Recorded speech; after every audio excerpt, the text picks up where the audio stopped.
నిన్న కాపు నాయకుడు ముద్రగడ్డ పద్మనాభ గారు చనిపోయారు. చనిపోయిన తర్వాత చాలా డిఫరెంట్ ఇన్సిడెంట్స్ జరిగాయి. అది చాలా మందిని డిస్టర్బ్ చేసాయి. అందులో నేను ఒకడిని. అంటే చనిపోయిన తర్వాత జరిగిన ఇన్సిడెంట్స్ చూశాక నాకు కూడా చాలా ఆశ్చర్యం వేసింది, నా మనసును కూడా కలిచివేసింది. యూజువల్గా ఆయన ముందే చెప్పారంట, ముద్రగడ్డ గారు చనిపోయే ముందే, నేను హాస్పిటల్ బెడ్లో ఉన్నప్పుడు అతను చనిపోయాక ఆ శవం దగ్గరికి వాళ్ళ కూతురిని రానివ్వద్దని, వాళ్ళ వైఫ్ ముద్రగడ్డ పద్మనాభ గారి వైఫ్ గాజులు బొట్టు తీయక్కన అవసరం లేదని, ఇంకా చాలా 4-5 చెప్పారు ఆయన. సో వీటిలో నాకు అంత పెద్ద ఆశ్చర్యం లేదు, కానీ సొంత కూతుర్ని కనీసం ఆ డెడ్ బాడీని టచ్ చేయొద్దు, చేయకుండా చూడమని చెప్పి వాళ్ళ వైఫ్కి చెప్పడం కూడా చాలా ఆశ్చర్యం అనిపిస్తుంది నాకు. అంటే కూతురికి తండ్రికి అంత పెద్ద రైవలరీ ఏముందిరా బాబు అనుకున్నా. ఎందుకంటే ఇప్పుడు సొంత తండ్రి చనిపోయాక ఎవరికైనా సరే చివరి చూపు ఇంపార్టెంట్. కొంతమంది దేశాలు విదేశాలు దాటి వస్తారు, ఎందుకంటే అలాంటి మూమెంట్ అది. అంటే లాస్ట్ టైం ఫాదర్ చనిపోయిన తర్వాత చూసుకోవడం అంటే. సో సేమ్ ఈవిడికి కూడా అలాగే ఉంటుంది కదా ఫీలింగ్. వాళ్ళ ఫాదర్ని లాస్ట్ టైం చివరి చూపు చూడాలని కోరిక అందరికీ ఉంటుంది, అలానే ఆవిడికి ఉంటుంది. కానీ ఆవిడ్ని దగ్గర రానివ్వకుండా ఆపేసిన తర్వాత చూసి నేను చాలా బాధపడ్డాను. అంటే నా మనసు నిజంగా కలిసివేసింది అనమాట ఆ ఇన్సిడెంట్ చూశాక. బట్ వాళ్ళిద్దరి మధ్య అంత రైవల్రీ ఏముందని చెప్పి పాత వీడియోస్, ఓల్డ్ వీడియోస్ చెక్ చేయడం స్టార్ట్ చేశాను యూట్యూబ్ వెళ్ళిన తర్వాత. ఓ మై గాడ్, అసలు చాలా దారుణంగా ఉంది. అంటే వాళ్ళ సొంత కూతురే వాళ్ళ ఫాదర్ మీద చాలా పీటీ లాంగ్వేజ్ యూజ్ చేసింది.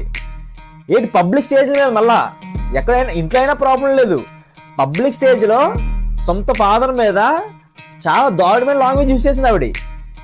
అసలు అంటే ఏంటి, పొలిటికల్ పార్టీస్ మనుషుల్ని, ఒక ఫ్యామిలీస్ ని ఎంత దూరం చేస్తాయో, ఎంత దిగజారిపోయా చేస్తాయో చెప్పి వీళ్ళు చూస్తే కొంచెం అర్థం అవుద్ది. పాత్ర ఓన్లీ వైఎస్ షర్మిల గారు జగన్ గారి గురించి చాలా దారుణంగా మాట్లాడడం అనిపించేది. ఆస్తి కోసం పొలిటికల్ కోసం ఎంత దారుణంగా అయిపోతారా సొంత ఫ్యామిలీ మెంబర్సే అని అనుకునేవాడిని. ఇప్పుడు ఇతను ఇన్సిడెంట్ చూసాక అనిపిస్తుంది, అసలు సొంత కూతుర్ని కూడా డెడ్ బాడీ ముట్టుకోవద్దానంటే వాళ్ళిద్దరి మధ్య రైవల్రీ ఎంత దూరం వెళ్ళిపోయిందో ఊహించుకోండి, కేవలం పాలిటిక్స్ కోసమే. సో పాలిటిక్స్ అనేది వరస్ట్, అసలు కంపు, రక్త బంధాన్నే దూరం చేస్తున్నాయి ఈ పాలిటిక్స్. ఇంతకన్నా వరస్ట్ ఏమి ఉంటుంది అసలు. చాలా బాగా అనిపించింది. బట్ అతను అలా చేయడం కరెక్టా, అతను అలా కోరుకోవడం కరెక్టా రాగా ఆలోచిస్తే పాస్ట్ వీడియోస్ చూసిన ఎవరికైనా సరే కరెక్టే అనిపిస్తుంది. ముద్రగడ్డ పద్మనాభ గారికి సపోర్ట్ చేయాలనిపిస్తుంది. ఎందుకంటే కని పెంచిన సొంత కూతురే గుండెల మీద తన్ని బయట ఎవరికో సపోర్ట్ చేస్తుంది, ఎలా ఉంటుంది చెప్పండి ఏ ఫాదర్కైనా. అంటే పొలిటికల్ గా డిఫరెన్స్ ఉండొచ్చు, నాకు ఒక పార్టీ నచ్చచ్చు, మా ఫాదర్ ఒక పార్టీ నచ్చచ్చు, మీకో పార్టీ నచ్చచ్చు. ఇది ప్రాబ్లం పొలిటికల్ పార్టీస్ కాదు. కానీ సొంత ఫ్యామిలీ మెంబర్స్ ని వాళ్ళు ముప్పు పొందడం కోసం క్రిటిసైజ్ చేయాల్సిన అవసరం లేదు కదా. ఏదో వీడియోలోని సొంత ఫాదర్నే సునిశ్చిత్ లాగా, సినిమాల్లో సునిశ్చిత్ ఎలా ఉంటాడో పొలిటికల్ పార్టీలో మీరు అలాంటి వాళ్ళు అని చెప్పి సొంత ఫాదర్నే క్రిటిసైజ్ చేస్తుంది ఆవిడ. నాట్ ఓన్లీ దాట్, అసలు మీరు పాత వీడియోస్ చూస్తే మీరు బాధపడతారు. అంటే ఇంత దారుణంగా మాట్లాడిందా సొంత తండ్రి గురించి, తను కని పెంచి పోషించే తండ్రి గురించి ఇంత దారుణంగా ఎలా మాట్లాడనిపించిందో నాకే షాక్ అనిపించింది అసలు చూసాక, ఆ వీడియో చూసాక. ఇన్ఫాక్ట్ మీరు కానీ చూడకపోతే చెప్పండి, నేను లింక్స్ పంపిస్తాను. అంటే ఆవిడ ఎంత దారుణంగా మాట్లాడిందో కన్న తండ్రి గురించి మీకే అర్థం అవుద్ది. బాబోయ్, ఈ పాలిటిక్స్ అంత కంపింగ్ ఏమి ఉండేమో. అంటే ఒకప్పుడు పవన్ కళ్యాణ్ గారు, ఆలీ గారు అలాగే పబ్లిక్ స్టేజ్ మీద తిట్టుకున్నారు. అప్పుడు చూసామన్నా చాలా బాగా అనిపించింది. ఎందుకంటే అసలు వాళ్ళిద్దరు కాంబినేషన్ ఫస్ట్ మూవీ నుంచి, పవన్ కళ్యాణ్ గారు ఫస్ట్ మూవీ నుంచి ఆలీ గారు ప్రతి సినిమాలో ఉంటారు మాక్సిమం. వాళ్ళిద్దరి మధ్య బెస్ట్ ఫ్రెండ్షిప్ ఉంటుంది. అలాంటిది వాళ్ళు కూడా విడిపోయారు ఈ పాలిటిక్స్ వల్ల. ఇప్పుడు ఏకంగా సొంత తండ్రి కూతురులే ఇంత దారుణమైన రైవల్రీ కేవలం పాలిటిక్స్ వల్ల. అందుకే పాలిటిక్స్ లో అంటే మీకు నచ్చిన పార్టీకి సపోర్ట్ చేసుకోవచ్చు, కానీ వాళ్ళు ముప్పు పొందడానికి అయితే మీ సొంత మనుషుల్ని క్రిటిసైజ్ చేసుకుంటే దానంత వరస్ట్ ఏది ఉండదు. దయచేసి ఎవరైనా సరే మీరు డిఫరెంట్ పొలిటికల్ పార్టీకి సపోర్ట్ చేసుకుంటే సపోర్ట్ చేసుకోండి, కానీ స్టేజ్ల మీద మాట్లాడేటప్పుడు ఏదంటే విమర్శలు చేసేటప్పుడు మీ సొంత ఫ్యామిలీ మెంబర్స్ కనీసం గుర్తించి వాళ్ళ గురించి మాట్లాడకుండా ఉంటే బెటర్ అని నా ఒపీనియన్. ఇంతకు మీ ఫాదరు పెద్దవాళ్ళు ఏమైనా అన్నా సరే తీసుకొని లైట్గా తీసుకొని అలా చేసుకోవాలి. ఎందుకంటే వాళ్ళు మన పేరెంట్సే కదా, వాళ్ళే మనల్ని పెంచి పోషించారు. సో ఒక మాట అంటే పడితే తప్పు ఏమైపోయింది, మన ఫాదరే కదా అన్నారు. సో ఈవిడ మాత్రం అలా తీసుకోకుండా ఇష్టం వచ్చినట్టు మాట్లాడింది సొంత ఫాదర్ గురించి. ఆ వీడియో చూసినాక ఊరు బాబోయ్ నాకే మనసు కలిసి వేసింది. అంటే వాళ్ళ కూతురు ఎంత వరస్ట్గా అయిపోయింది ఏంటని. ఇప్పుడు నేను నచ్చి ప్రేమ ఒలకపోస్తుంది.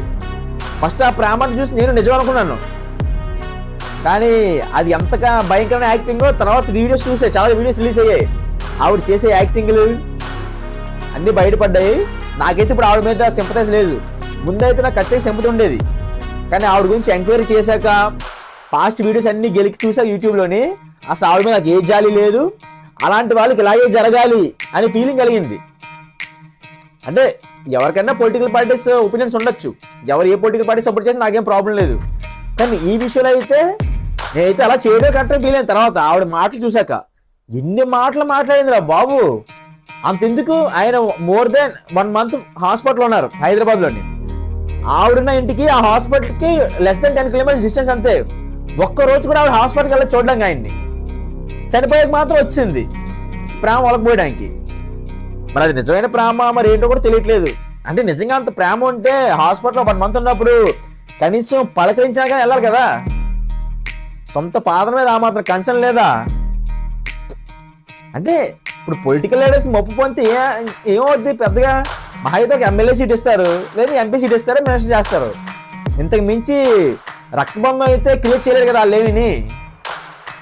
ఆఫ్టర్ ఆల్ పొలిటికల్గా మొప్పు పొందడం కోసం సొంత తండ్రినే గుండెల మీద తన్నేది. అలాంటి కూతుర్లు, అలాంటి అన్నలు, అలాంటి చెల్లెళ్ళు సో కాల్డ్ ఎంతో మందిరా బాబు. ఈ దయచేసి ఈ పొలిటికల్ ఉచ్చులో పడవద్దు. ఇన్ఫాక్ట్ పడినా సరే రక్తబంధం అయితే దూరం చేసుకోకండి.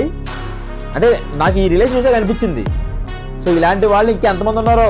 ఈవిడంటే నేను ఎంక్వైరీ చేసిన కాబట్టి బయటపడింది, లేకపోతే ఇంకే ఇలాంటి వాళ్ళు ఎంతమంది ఉన్నారో మరి ఈ సొసైటీలో. చాలా దారుణ సిచ్యువేషన్లో ఉన్నారు.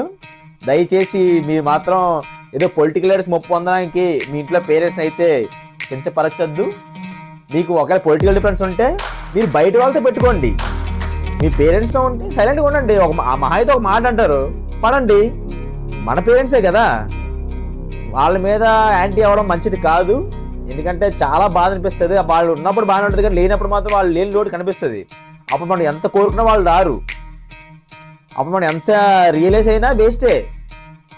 సో ఇన్ సచ్ ఏ వే మీరు మాత్రం అలా నోరు జారొద్దు, మీ రక్తబంధాన్ని తెంచుకోవద్దు. అపరెంట్లీ ప్రతి ఒక్కరు కూడా బాగానే సెటిల్ అవుతారు. ఎప్పుడు మీ సొంత ఫ్యామిలీ మెంబర్స్ క్రిటిసైజ్ చేసినప్పుడు ఆపోజిట్ పార్టీస్ ఎంతో కొంత మీకు ఆశ చూపిస్తుంది, ఆ పదవి ఇస్తాం ఈ పదవి ఇస్తాం అని చెప్పి. కానీ ఇవన్నీ కూడా టెంపరీ హ్యాపీనెస్. రక్తబంధంలో ఉన్న హ్యాపీనెస్ వీటిలో ఉంటుందండి. సో దయచేసి ఎవరన్నా అలా ఉంటే ఉండకండి. మీ పేరెంట్స్ బతుకున్నప్పుడే గౌరవించండి, వాళ్ళ రుణం తీర్చుకొని ట్రై చేయండి. మీ పొలిటికల్ ఫ్రెండ్స్ ఉంటే బయట వాళ్ళతో పెట్టుకోండి, అంతేకాని ఇంట్లో వాళ్ళతోని రక్తబంధాన్ని తెంచుకున్నంత అవసరం లేదు పాలిటిక్స్ కోసం. అది నా ఒపీనియన్. జై హింద్, జై భారత్, థ్యాంక్ యూ.